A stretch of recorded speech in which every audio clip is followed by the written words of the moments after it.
I'm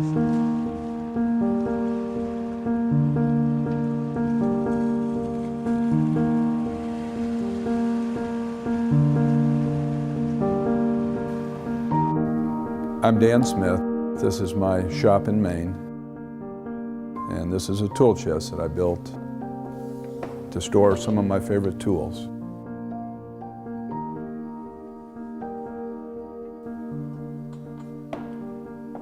My idea when I designed this was to create a chest that had tools that were very accessible, very easy to get to without multiple moves to get to my favorite tools.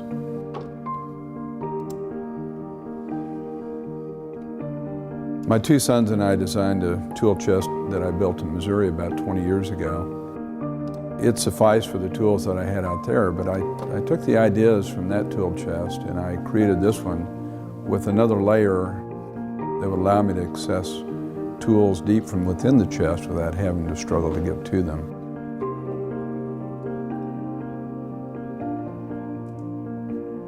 I like to have all my saws on the left-hand side. I like to have my favorite planes on the right-hand side, and then I sort of designed it with the majority of tools that I use a lot close by.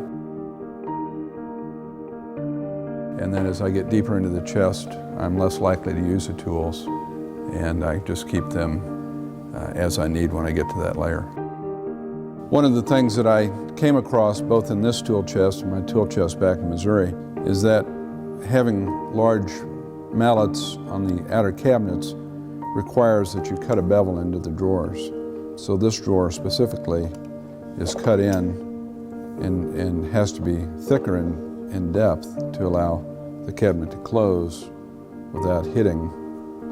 Hand-cut dovetails were used to hold the shelves for each one of the planes. I've always liked the look of spline miters, so I made sure to have exposed joints at the corners. When I looked at the type of wood to use, I wanted a contrast between dark and light wood. So we went with mahogany for the darker colors, ash for the structural part of the cabinetry. The hardware is mostly marine grade. I use Brusso hinges and marine portal closing devices for the cabinetry. I spend a lot of time out here in the summertime boat building and doing cabinetry. In the wintertime, it's used mostly for storage of these boats. It's a pole barn construction. I designed it with in-floor heating so that I didn't have the dust being blown around by a forced air system. It's very important in a shop like this, storing boats, to keep the humidity at a stable level.